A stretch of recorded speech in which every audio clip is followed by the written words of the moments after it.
Örömmel adom áldásomat reátok, az Úr legyen veletek. Találjon rád Isten áldása minden új napon.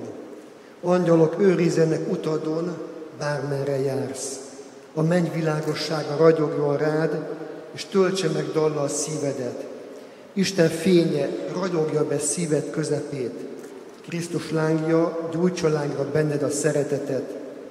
A lélek tüze tegyen szabaddá, hogy igazán megélhessd ezt a mai napot, és minden utána következőt. Az örökkévaló jobbja legyen mindig feletted. Védelmezzem minden utadon. Lelkével mutasson neked az utat, békéje lakozzék szívedben. Így áldjon meg téged az örökkévaló, az Atya, a Fiú és a Szentlélek.